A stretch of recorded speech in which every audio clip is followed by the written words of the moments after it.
In the name of Allah who is the most merciful and most beneficent. आज का जो topic है वो होगा मल्टीटास्किंग के ऊपर, कि हम किस तरीके के साथ मल्टीटास्किंग को कर सकते हैं। मल्टीटास्किंग को परफॉर्म करने के लिए हमें एक ऐसा माइंड चाहिए होगा जो कि मल्टीटास्किंग को परफॉर्म कर सके। तो मल्टीटास्किंग के लिए हम बेसिकली हम पहले ये समझेंगे कि मल्टीटास्किंग है क्या। मल्टीटास्किंग है क्या? Multitasking basically performs more than one task.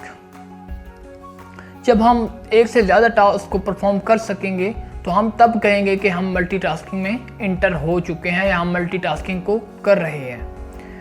तो मल्टीटास्किंग के लिए बहुत ज़रूरी ये चीज़ है कि हमको ये चीज़ की अवेयरनेस होनी चाहिए कि किस तरीके से हम चीज़ों को अलाइन करेंगे। अलाइन का मतलब क्या है कि हम एक अप्रोच होती है जिसको हम कहेंगे कि हम इंटीग्रेटेड अप्रोच को अप्लाई करके तो हम चीज़ों को किस तरीके से अलाइन करेंगे।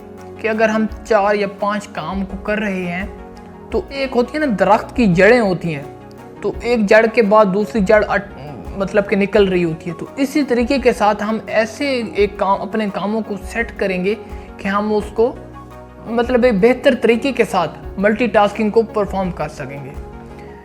एक चीज़ मैंने बहुत ज़्यादा ऑब्ज़र्व की है तो आप लोगों के साथ मैं शेयर करूँगा कि अक्सर ना लेडीज़ या कोई भी वुमेन्स हों तो उनमें अगर आप देखेंगे ना, उनमें जो मल्टीटास्किंग होती है वो बहुत कमाल की होती है।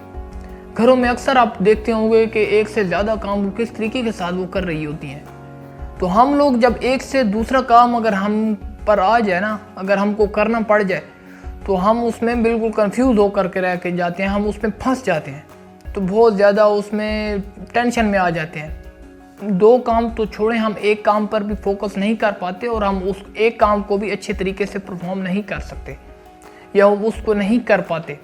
तो मल्टीटास्किंग परफॉर्म करने के लिए बहुत ज़रूरी है और ये मल्टीटास्किंग करना बहुत ज़रूरी है।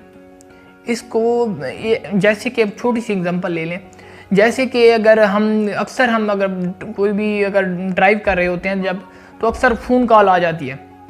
तो जब हम फ़ोन कॉल उठाते हैं तो उसको भी हम कह सकते हैं कि हम मल्टीटास्किंग कर रहे हैं। हम गाड़ी भी चला रहे हैं, गाड़ी भी ड्राइव कर रहे हैं और साथ साथ में हम फ़ोन कॉल पे जो भी अपने सर्कमस्टांसेस हैं, जो भी हम डील्स कर रहे हैं, तो उसको भी हम चला रहे हैं। तो जो बेसिक नेचर है वो वुमेन्स का या लेडीज़ का, वो मैन के मुकाबले में जो मल्टीटास्किंग परफॉर्म कर सकते हैं उनसे ज़्यादा है। यानी कि वुमेन जो या लेडीज़ जो हैं वो मल्टीटास्किंग, उनकी जो बेसिक नेचर है वो, उनकी जो पॉसिबिलिटीज़ हैं वो ज़्यादा हैं as compare to man.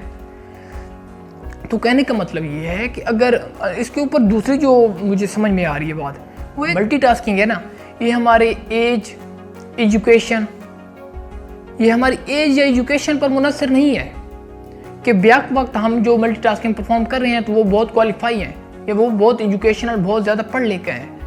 Multitasking मैंने ऐसे लोगों को भी देखा है कि जिन लोगों ने बहुत कम पढ़ाई की है या बिल्कुल भी नहीं की, लेकिन वो मल्टीटास्किंग परफॉर्म कर रहे हैं एज़ कम्पेयर टू जो लोग पढ़ लिख गए हैं या जिन लोगों ने बहुत ज़्यादा डिग्रीज हासिल कर ली हैं। तो डिग्रीज हासिल करना, मल्टीटास्किंग का डायरेक्ट कनेक्शन मुझे नहीं समझ में आता। तो मैं आप लोगों को भी यही बताऊंगा कि मल्टीटास्किंग अगर आपको करनी है तो आप इन चीज़ों से बाहर आना पड़ेगा। अक्सर लोगों को मैं देख रहा हूँ कि वो या तो कहते हैं कि यार हमारे पास नॉलेज नहीं है, या कहते हैं हमारे पास एजुकेशन नहीं है, या तो कहते हैं हमारे पास इतनी क्वालिफिकेशन होनी चाहिए तब जा कर के हम इतने तरह के काम कर सकें, इतनी तरह की टेक्नोलॉजीज़ में काम कर सकेंगे, इतनी तरह का अगर कोई डेवलपमेंट है, बिजनेस डेवलपमेंट है कोई एक अलग तरह की, तो उसमें हम जा कर के कुछ कर पाएंगे। तो मल्टीटास्किंग, बार बार मैं कह रहा हूँ मल्टीटास्किंग क्यों दोहरा रहा हूँ कि मल्टीटास्किंग आप लोगों को करनी चाहिए और उसको एक माइंडसेट बनाना चाहिए। मल्टीटास्किंग के लिए आपको कोई बहुत ज़रूरी नहीं है कि आपका बैकग्राउंड कोई ऐसा हो जिस तरीके आप बहुत ज़्यादा फंस के निकले हों, कि बहुत ज़्यादा आपके पास बहुत ज़्यादा मसाइल हों जिसके थ्रू आप निकले हों तो तब आप मल्टीटास्किंग परफॉर्म कर सकोगे। ऐसा नहीं है। या आपको कोई ऐसा एनवायरनमेंट दिया जाए या आप किसी ऑर्गेनाइजेशन में हो तो आप मुख्तलिफ तरह के काम कर रहे हो तो तब आप मल्टीटास्किंग परफॉर्म कर सकते हो, अदरवाइज तुम नहीं कर सकते क्योंकि तुम कुछ ऑर्गेनाइजेशन में गए ही नहीं हो। ये मैं नहीं कह रहा। आप जहाँ पर भी हैं किसी भी मूवमेंट में अगर आप माइंड सेट अपना बना लेते हैं और अगर आप ऐसा कोशिश कर लेते हैं, जब एक काम कर रहे होते हैं तो साथ साथ में दूसरा काम भी करने की कोशिश करते हैं, दूसरे के साथ तीसरा, तीसरे के बाद चौथा, ऐसे जब आप इस तरीके के साथ चलते हैं तो मल्टीटास्किंग आप कर सकते हैं। जब मल्टीटास्किंग इस तरीके के साथ अगर आप चलोगे, जब मल्टीटास्किंग अगर हो जाएगी आपकी, तो आपकी जो प्रोडक्टिविटी है वो बहुत इंक्रीज़ करेगी, आपकी जो एफिशिएंसी है वो बहुत इंक्रीज़ करेगी। तो आप ऐसा आप बहुत ज़्यादा ग्रो करोगे। तो मल्टीटास्किंग परफॉर्म करने के लिए जो कुछ चीज़ें थी मैंने आप लोगों को बता दी हैं। तो आज की वीडियो यहीं तक थी। Wish you all the very best. Thank you so much for watching my video.